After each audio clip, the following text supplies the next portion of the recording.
Hello everyone. आज organic compound of nitrogen में preparation of alkyl and aryl amine का अध्ययन करेंगे। आपके सिलेबस में एल्किल साइनाइड से या नाइट्रो एल्केन से एल्किल और एमीन सिंथेसिस सिलेबस में। एरिल एमीन के बारे में अपन पहले वाले वीडियो में पढ़ चुके हैं। यहाँ अपन एल्किल साइनाइड और नाइट्रो एल्केन से एमीन किस तरह सिंथेसिस होती है, उसके साथ साथ reductive ammunition of aldehyde and ketone भी अध्ययन करेंगे। इसके साथ साथ होफमान ब्रोमेमाइड डिग्रेडेशन नेम रिएक्शन या आपकी एक थैलेमाइड नेम रिएक्शन है, उसका भी अध्ययन करेंगे। पहला है एल्किल साइनाइड का कई बार एग्जाम में पूछ लेता है किस तरह सिंथेसिस किया जाता है। एल्किल लाइड की केसीएन से रिएक्शन कराएंगे तो क्या प्राप्त होगा? आरसीएन। ये केसीएन है वो एक्वस होना चाहिए। यदि एल्कोहलिक होगा तो उसमें एलिमिनेशन होने के चांस है, इसलिए एक्वस केसीएन होगा तो एल्किल हैलाइड से आरसीएन बनेगा, जिसमें एक कार्बन एटम इंक्रीज हो जाएगा। इसका मतलब जब भी एल्किल हैलाइड में एक कार्बन एटम इंक्रीज करना हो तो केसीएन से रिएक्शन करवाना सबसे बेस्ट मेथड है। इसका जब भी अपन कैटालाइटिक हाइड्रोजन है कि इसका मतलब निकल प्लेटिनम पैलेडियम है वो एक कैटलिस्ट का काम करते हैं, और उसका हाइड्रोजनेशन अपन एल्किल साइनाइड का करवाएंगे तो क्या प्राप्त होगा? RCH2NH2। कैसे होगा? ध्यान से सुनना। ये R, ये C, triple bond N। Catalytic hydrogen ये एक कैटेलिक मतलब निकल है प्लेटिनम, उसके सरफेस के ऊपर हाइड्रोजन है वो एडजॉर्ब होता है, तो यहाँ से ये इधर आया हो गया, और उसके बाद ये पाई बॉन्ड यहाँ से ब्रेक हो जाएगा और इस नाइट्रोजन और इस कार्बन पर कौन जुड़ जाएगा? हाइड्रोजन जुड़ जाएगा। तो इसका मतलब एक इस तरह की ट्रांजिशन स्टेट टाइप की बनती है। C डबल बॉन्ड है, यहाँ से बॉन्ड ब्रेक हुआ, यहाँ बॉन्ड बना, यहाँ बॉन्ड बना, यहाँ हाइड्रोजन और यहाँ हाइड्रोजन। तो इसी तरह ये जो पाई बॉन्ड है ये ब्रेक हो जाएगा और यहाँ क्या जुड़ जाएगा? हाइड्रोजन। तो क्या बना? 1 डिग्री एमीन। इसका मतलब एल्किल हैलाइड से 1 डिग्री एमीन का सिंथेसिस पूछे तो पहले एल्किल हैलाइड की रिएक्शन किससे करवा देंगे? केसीएन, जिसमें एक कार्बन एटम इंक्रीज हो गया, फिर उसका रिडक्शन कराएंगे तो 1 डिग्री एमीन। ये भी पूछ सकता है, एक कार्बन की 1 डिग्री एमीन ज़्यादा बनाने का भी मेथड पूछ सकता है एल्किल हैलाइड से। दूसरा है लिथियम एल्यूमिनियम हाइड्राइड की रिएक्शन करवाएंगे तो RCH2NH2 बनेगा। अब है कि CH3NO2 है उसकी एक्वस मेटल कौन सी? आयरन। और आपको ही पता है कि जब आयरन मेटल है मॉइस्चर के कांटेक्ट में आती है तो आपको ही पता है क्या बनाती है? Fe3O4। और ये जो NO2 है वो किस में कन्वर्ट हो जाता है? NH2 में। इसका मतलब ये हुआ, ऐसे क्यों हुआ, क्या है इसका? ध्यान से सुनो कि आयरन है वो जब भी मॉइस्चर के साथ रिएक्शन करेगा H, और ये कौन है? OH। तो आयरन है वो मॉइस्चर के साथ रिएक्शन करके FeOH3 बना सकता है, जिसके कारण इसके यहाँ कितने मोल की जरूरत पड़ेगी? 3। यहाँ से 3 क्या रिमूव हो जाएंगे? हाइड्रोजन, जो कि किसके रूप में एलिमिनेट होंगे? गैस के रूप में। और वो हाइड्रोजन हैं किसका कार्य करते हैं? रिडक्शन का। और वो NO2 को किस में कन्वर्ट करते हैं? NH2। इसका मतलब मेटल है एक्वस या किसी एसिड की प्रेजेंस में हाइड्रोजन गैस है वो लिबरेट करता है, वह हाइड्रोजन गैस है वो NO2 को किस में कन्वर्ट कर देती है? NH2। अब है कि देखो यहाँ मैंने 9 मोल लिए तो Fe3O4 है उसमें आयरन 9 है, इसका मतलब मुझे 3 से मल्टीप्लाई है। 3 है तो ऑक्सीजन कितने हो गए? 12। 12 कैसे हुए? 4 दूनी 8, और ये 4 और हैं, कौन से, ये 4, तो 8 4 कितने हो गए 12, और 4CH3 NO2 किस में बदल गया NH2 में। हाइड्रोजन कितने 8, चेक कर लो, 4 दूनी 8। आगे reductive ammunition of aldehyde and ketone. Reductive ammunition of aldehyde and ketone, इसका मतलब एल्डिहाइड या क्या लेंगे अपन कीटोन, उसके रिएक्शन किससे करवाएंगे, एमीन से। एमीन से करवाने के बाद में क्या बनेगा, इमीन बनेगा, और इमीन का फिर क्या करवा देंगे रिडक्शन, और उससे क्या बनेगा एमीन। याद रखना, ध्यान से सुन।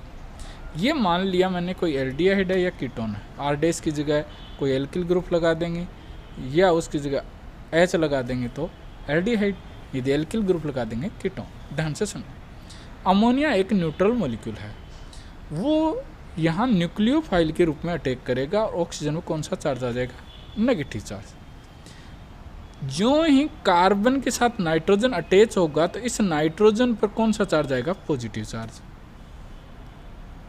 तो यहाँ से हाइड्रोजन है वो इस ऑक्सीजन पर जुड़ जाएगा, तो O के साथ ऑक्सीजन जुड़ गया, और इस अमोनिया से क्या निकल गया, हाइड्रोजन। इसका मतलब कंसेप्ट क्या हो गया कि NH2 है वो कार्बन से जुड़ेगा और ये हाइड्रोजन है वो ऑक्सीजन से जुड़ेगा, और कौन सा बॉन्ड हट जाएगा, पाई बॉन्ड हट जाएगा। अब यहाँ से डिहाइड्रेशन हो जाएगा, मतलब वाटर मॉलिक्यूल रिमूव हो जाएगा। वो कैसे रिमूव होगा, ध्यान से सुनो कि ये जो नाइट्रोजन का लोन पेयर है वो इधर आएगा और यहाँ से ये OH रिमूव होगा, बट नाइट्रोजन में फिर कौन सा चार्ज आएगा, पॉजिटिव चार्ज आएगा। उसको न्यूट्रल करने के लिए हाइड्रोजन अपना इलेक्ट्रॉन डोनेट कर देगा और ये क्या निकल जाएगा, H पॉजिटिव के रूप में। किससे जुड़ जाएगा, OH नेगेटिव से, क्या निकल जाएगा, H2। ये अपने क्या बन गई, इमीन। इसका मतलब कार्बोनिल की अमोनिया से रिएक्शन करवाई जाए तो पहले एमिनो एल्कोहल बनता है और फिर उसका डिहाइड्रेशन करवाया जाए क्या बनता है, इमीन बनता है। फिर उसका कैटालाइटिक हाइड्रोजनेशन करवाएंगे, पाई बॉन्ड को हटाना है और दोनों ओर क्या जोड़ना है, H, क्या बन जाएगी, एमीन।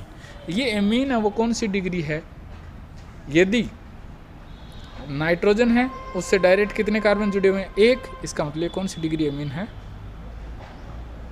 1 डिग्री एमीन है। आगे है, ध्यान से सुन। अब है कि यदि यहाँ अपन अमोनिया की जगह 2 डिग्री एमीन लें या 1 डिग्री एमीन लें तो क्या होगा, ध्यान से सुनना। यहाँ कंसेप्ट है वो ध्यान से सुनना। ये H है वो किसके ऊपर जुड़ गया, ऑक्सीजन पर। ये नाइट्रोजन है किस पर जुड़ गया, कार्बन पर। कौन सा बॉन्ड हट गया, पाई बॉन्ड। ये रहा, देख लो, RCR', O पर क्या जुड़ गया, H, और इस कार्बन से कौन जुड़ गया, NR2। देखो फिर वही अपना लोन पेयर है, ये लोन पेयर है इधर आया और यहाँ से कौन निकल गया, OH नेगेटिव। इस N पर कौन सा चार्ज आ गया, पॉजिटिव चार्ज। अब यहाँ प्रोटॉन भी नहीं है, इसलिए ये इमीन ना होकर के क्या हो गया, इमीन प्लस EM आयन, नाम क्या हो गया, इमीनियम आयन। और उसका है जब कैटालाइटिक रिडक्शन कराएंगे तो यहाँ भी H जुड़ जाएगा और यहाँ भी H जुड़ जाएगा। तो बताओ कौन सा डिग्री एमीन हो गया, 3 डिग्री एमीन।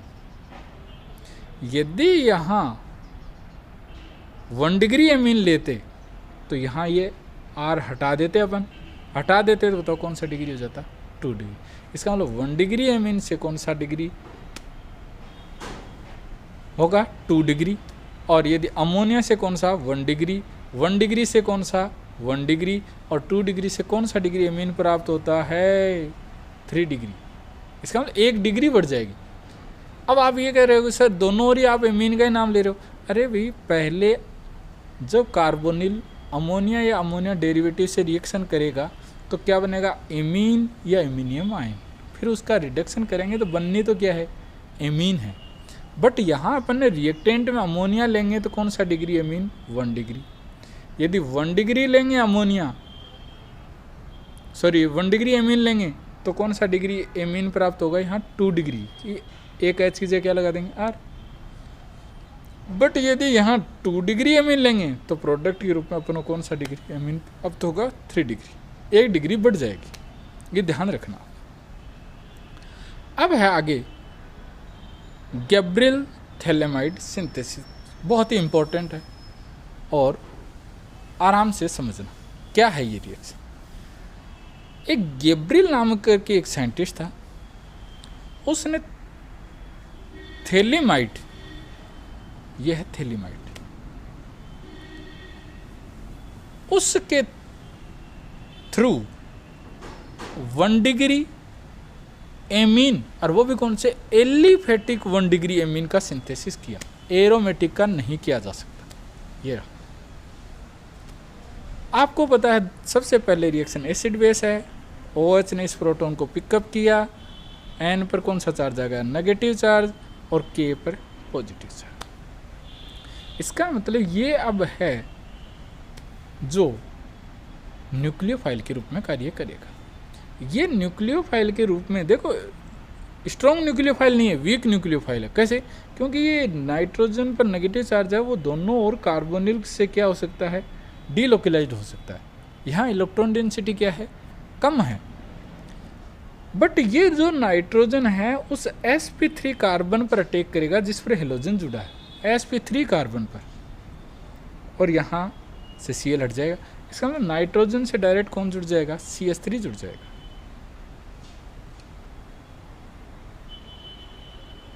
कौन जुड़ जाएगा, CH3। फिर उसका मैंने हाइड्रोलाइसिस किया, कार्बोनिल की ओर OH, इधर H, कार्बोनिल की ओर इधर मीडियम कौन सा, एसिडिक, तो एमीन तो बन नहीं सकता क्योंकि एमीन बेस है, एसिड बेस रिएक्शन होगी और सॉल्ट बनेगा। और कौन सा एसिड प्राप्त हुआ, थैलिक एसिड। इसका मतलब साइड प्रोडक्ट है वो थैलिक एसिड प्राप्त हुआ है। और अपन को कौन सी डिग्री एमीन प्राप्त हुई, 1 डिग्री, वो भी कौन सी, एलिफेटिक। फिर यहाँ बेस लेंगे, इस प्रोटॉन को पिकअप कर लेगा और क्या प्राप्त होगा, CH3 NH2 और थैलेट आयन प्राप्त हो जाएगा, क्योंकि यहाँ से भी तो प्रोटॉन जाएंगे। या आप ऐसा कह सकते हो, इन दोनों को पहले सेपरेट कर लो आप और केवल इसके साथ रिएक्शन करो तो कौन सी डिग्री एमीन प्राप्त होगी, 1 डिग्री एमीन। अब है बात समझने की कि ये sp2 कार्बन वाले पे अटैक क्यों नहीं करता, क्योंकि रीजन क्या है वो ध्यान से सुनना। ये बेंजीन और ये पाई बॉन्ड, मैं अच्छे से समझाऊँ आपको। ये रही बेंजीन, ये हेलोजन, ये लोन पेयर यहाँ आएगा और ये इलेक्ट्रॉन इधर आएंगे। ऐसा होगा तो आप खुद बताओ, ये पाई बॉन्ड HT, यहाँ नेगेटिव चार्ज, ये डबल बॉन्ड, अक्स पर कौन सा चार्ज आएगा, पॉजिटिव। तो बताओ इस कार्बन और हेलोजन के बीच में कौन से बॉन्ड करेक्टर आ गए, डबल बॉन्ड करेक्टर आ गए, जिसके कारण एरोमेटिक 1 डिग्री एमीन का सिंथेसिस नहीं किया जा सकता। आ गया? इसका मतलब केवल एलिफेटिक 1 डिग्री एमीन का सिंथेसिस, और वो भी कौन सी डिग्री, 1 डिग्री। तो अपन कौन सी नेम रिएक्शन यूज में लेंगे, गैब्रियल थैलेमाइड नेम रिएक्शन।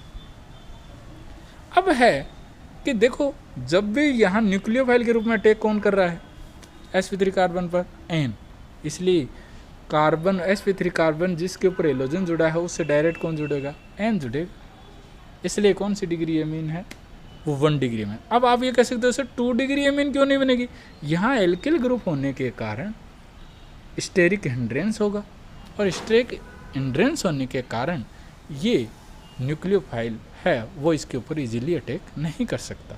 इसलिए कौन सी डिग्री एमीन प्राप्त कर सकते हैं अपन, केवल 1 डिग्री एरोमेटिक एमीन। अब है क्वेश्चन जो कि आपको करना है, आगे है होफमान ब्रोमेमाइड रिएक्शन या होफमान डिग्रेडेशन नेम रिएक्शन। इसके बारे में अपन डिटेल से अध्ययन करेंगे। होफमान एक साइंटिस्ट था, ब्रोमेमाइड, ध्यान से सुनना, ब्रोमेमाइड का मतलब क्या है, CH3 CH2 C double bond O NH और Br, एक ये भी इंटरमीडिएट बनेगा, इसलिए नाम क्या दे दिया, ब्रोमेमाइड। हो गया। अब ये ब्रोमेमाइड है, रिएक्शन ही कहते हैं। दूसरा होपमान ब्रोमेमाइड डिग्रेडेशन। डिग्रेडेशन का मतलब है कि यहाँ से CO का एलिमिनेशन हो रहा है या एक कार्बन कम हो रहा है। देख लो CH3 CH2 CH3 CH2 NH2 NH2 CO elimination हो गया, तो क्या कह दिया, होपमान ब्रोमेमाइड डिग्रेडेशन रिएक्शन। या इसको कहते हैं होपमान हाइपोब्रोमाइड रिएक्शन। क्यों? क्योंकि ये Br2 और NaOH हैं, ये दोनों आपस में रिएक्शन करके क्या बना लेते हैं, NaOBr। यदि ये प्रेजेंस आए तो भी Br2 NaOH ही मान लीजिए आप, क्योंकि ये दोनों आपस में रिएक्शन करके क्या बना लेते हैं, सोडियम हाइपोब्रोमाइड, ब्रोमाइट आइट। तो इसलिए होपमान हाइपोब्रोमाइट रिएक्शन भी कहा जाता है। क्या रिएक्शन है, अपन ध्यान से सुनते हैं। अपन ने 3 कार्बन का एक एमाइड लिया, उसकी ब्रोमीन और NaOH से रिएक्शन करवाई, एक कार्बन कम हो गया क्योंकि कितने कार्बन की एमीन प्राप्त हुई, कितने कार्बन की, एक कार्बन की, और 2 कार्बन की एमीन प्राप्त हुई, जबकि इधर कितने थी एमाइड, 3 कार्बन का था। अब है ब्रोमीन का एक ही मोल यूज में आएगा, याद रखना है चीज। तो इसका मतलब यहाँ से सॉल्ट निकलेगा NaBr, 2 NaBr, फिर कितने OH हैं, 4 OH। तो ध्यान से सुनो, OH OH OH OH, water निकाल दूं और वाटर निकाल दूं, कितने ऑक्सीजन बचे, 2। ठीक है, 2 ही Na बचे हुए हैं, तो Na2CO2 कह दूं, क्योंकि ये 2 हो गए। CO है गया एज इट इज, हाँ CO, Na2CO3, ये रहा Na2CO3। वाटर कितने मॉलिक्यूल निकले थे, 2। अब अपन इसके मैकेनिज्म ध्यान से सुनना, ये सबसे इंपॉर्टेंट है। एक कार्बन कम की एमीन किससे, एमाइड से प्राप्त करने के लिए ये सबसे बेस्ट मेथड है। देखो बेस लिया है और नाइट्रोजन पर प्रेजेंट ये प्रोटॉन है, वो कौन सी नेचर का है, एसिडिक नेचर का है। प्रोटॉन को पिकअप किया, H2 निकल गया, N पर कौन सा चार्ज आया, नेगेटिव, नेगेटिव है तो Na पर कौन सा है, पॉजिटिव। ये यहाँ जो एमाइड है, नाइट्रोजन का जो नेगेटिव चार्ज है वो किसके रूप में बिहेव करेगा, न्यूक्लियोफिलिक सब्स्टिट्यूशन रिएक्शन। हो गया। अब है यहाँ से कौन निकल गया, NaBr। देखो NaBr निकला था अपना, ठीक है। और ये रहा आपका क्या है, होपमान ब्रोमेमाइड, इसका मतलब ब्रोमेमाइड है, इसकी इंटरमीडिएट स्पीच थी। अब आगे ध्यान से सुन।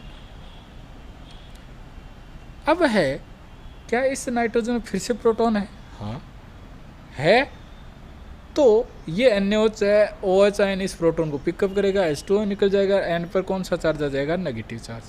अब बात ध्यान से सुन।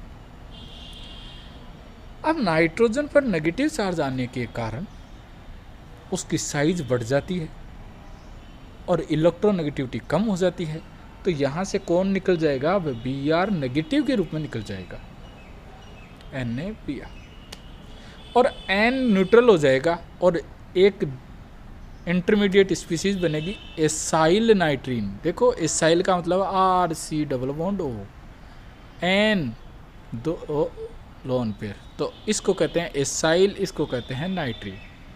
बहुत बार क्वेश्चन पूछे, इसका मतलब इंटरमीडिएट एक तो N ब्रोमोमाइड, एक एसाइल नाइट्रीन, ये बनने जरूरी है मैकेनिज्म में। आप मैकेनिज्म कैसे ही कराओ जी, बट यदि ये दोनों स्टेप बनिए आपकी मैकेनिज्म सही है। एसाइल नाइट्रीन बनने के बाद में ध्यान से सुनना, ये देखना ध्यान से, ये नाइट्रोजन के लोन पेयर इस कार्बोनिल की ओर आएंगे, ध्यान से सुनना, और ये पाई इलेक्ट्रॉन इस O पर जाएंगे, O पर कौन सा चार्ज आएगा, नेगेटिव। और मैंने आपको बताया है एक कार्बन पर 2 हेटेरो एटम हैं, वो जनरली अनस्टेबल होते हैं, तो ये जो नेगेटिव चार्ज फिर इधर आएगा और यहाँ से एल्किल ग्रुप है वो नाइट्रोजन पर माइग्रेट कर जाएगा। इसका मतलब बात क्या है कि ये एल्किल ग्रुप माइग्रेट कहाँ से कहाँ किया, कार्बोनिल कार्बन से नाइट्रोजन। तो ये क्वेश्चन पूछा जाता है। इसको कहते हैं कर्टियस रीअरेंजमेंट, कि एल्किल ग्रुप का माइग्रेशन कार्बन टू नाइट्रोजन होता है। इस रीअरेंजमेंट को क्या कहते हैं, कर्टियस रीअरेंजमेंट। हुआ क्या, प्रोडक्ट क्या बना, एथिल एजिटिज, जुड़ा किस पे था, कार्बन से नाइट्रोजन पे, और नाइट्रोजन और कार्बन के बीच में यहाँ कौन से बॉन्ड आ गए थे, डबल बॉन्ड, और वापस से ये इलेक्ट्रॉन हो तो यहाँ भी डबल। इसको कहते हैं एथिल आइसोसाइनेट। और एथिल आइसोसाइनेट के ऊपर जब वाटर का एडिशन करवाते हैं तो अब ध्यान से सुनो कि ये इलेक्ट्रॉन इधर आए तो इस कार्बन में कौन सा चार्ज आ गया, पॉजिटिव। इसका मतलब इलेक्ट्रोफिलिक साइट है वो कौन सी है, कार्बन है। तो न्यूक्लियोफाइल के रूप में H2O है वो कहाँ पर अटैक करेगा, कार्बन पर। देख लो, ये रहा OH, ये पाई इलेक्ट्रॉन इधर गए, O पर कौन सा चार्ज आया, नेगेटिव, OH H2O पर कौन सा चार्ज आ जाएगा, पॉजिटिव। तो ये प्रोटॉन यहाँ से ऑक्सीजन पर शिफ्ट हो जाएगा। अब है ये प्रोटॉन यहाँ से इधर आ जाएगा, ये एक तरह से इनोल हो गया। तो यहाँ कार्बन और ऑक्सीजन के बीच में डबल बॉन्ड, ये हो जाएगा NH। तो देखो CH3 CH2 NH C double bond O OH। यहाँ से अब जो ही हीट देंगे तो क्या निकल जाएगा, डीकार्बोक्सिलेशन, CO2 गैस निकल गई। और ये H है कहाँ पर जुड़ गया, NH पर, NH2, एक कार्बन कम हो गया, ये रहा कम कार्बन। और एक कार्बन जो कम हुआ पहले किसके रूप में एलिमिनेशन होता है, CO2 गैस के रूप में। और वो CO2 गैस है बेस के साथ रिएक्शन करेगी, क्या बनाएगी, सोडियम कार्बोनेट और वाटर। फिर से बता दूं कि एमाइड की जब भी अपन रिएक्शन करवाते हैं बेस से, यहाँ से प्रोटॉन पिकअप होगा, एनाइन बनेगा, यह है एमाइन ब्रोमीन से रिएक्शन करेगा। पहले कौन सी रिएक्शन, एसिड बेस, फिर न्यूक्लियोफिलिक सब्स्टिट्यूशन रिएक्शन, और इंटरमीडिएट स्पीसीज क्या बन गई, N bromamide reaction. Nitrogen proton है, बेस है, तो एसिड बेस रिएक्शन होगी। यहाँ पर नाइट्रोजन में नेगेटिव चार्ज आएगा, नेगेटिव चार्ज आने के कारण इसकी साइज बढ़ जाएगी, इलेक्ट्रोनेटिक कम हो जाएगी। यहाँ से कौन निकल जाएगा, Br, कौन सी नाइट्रीन, एसाइल। यहाँ फिर एक रीअरेंजमेंट होगा, जिस रीअरेंजमेंट को क्या कहते हैं, कर्टियस। एल्किल ग्रुप कार्बन से किधर चला जाएगा, नाइट्रोजन की ओर। इस कार्बन पर कौन सा चार्ज आएगा, पॉजिटिव। ये नाइट्रोजन है, अपना इलेक्ट्रॉन दे देगा, और नाइट्रोजन कार्बन के बीच में कौन सा बॉन्ड आ जाएगा, डबल बॉन्ड। क्या बनेगा, एथिल आइसोसाइनेट। फिर इसके ऊपर वाटर का एडिशन करवाएंगे और प्रोडक्ट क्या बन जाएगा, कार्बेमिक एसिड। और कार्बेमिक एसिड को जो हीट करेंगे डीकार्बोक्सिलेशन होगा और एक कम कार्बन की एमीन प्राप्त होगी। ये जो CO2 गैस है फिर NaOH के साथ रिएक्शन करके सोडियम कार्बोनेट बना लेगी। इसलिए ये हॉफमान ब्रोमेमाइड रिएक्शन कह सकते हैं या हॉफमान ब्रोमेमाइड डिग्रेडेशन रिएक्शन कह सकते हैं। एक कम कार्बन की एमीन प्राप्त की जा सकती है, किससे, एमाइड से। अब कई बार क्या होता है कि ये इस तरह देता है, CH3 CH2 C double bond O, CH2 ने CH3 C double bond O मान लिया मैंने, NH और हेलोजन दे दे। क्या ये हॉफमान ब्रोमेमाइड रिएक्शन देगा, हाँ देगा यार, ये दे दी इसने। अब यहाँ से स्टेप करवानी है आगे। यहाँ से क्या बनेगी, एसाइल नाइट्रिल से कर्टियस रिएजेंट आइसोसाइनेट, फिर वाटर का एडिशन, कार्बेमिक एसिड, फिर डीकार्बोक्सिलेशन। इस वीडियो में आपको कहीं भी कोई समस्या है फिर पूछ लेना। अब है आगे क्वेश्चन जो कि आपको करने हैं। ये क्वेश्चन हैं वो आपको करने हैं, फिर भी आपको नहीं समझे आप मुझे कमेंट बॉक्स में लिख सकते हैं और मैं उसका सॉल्यूशन दे दूँगा। इस वीडियो में कहीं कोई समस्या है मुझे फिर पूछ सकते हो। थैंक्स।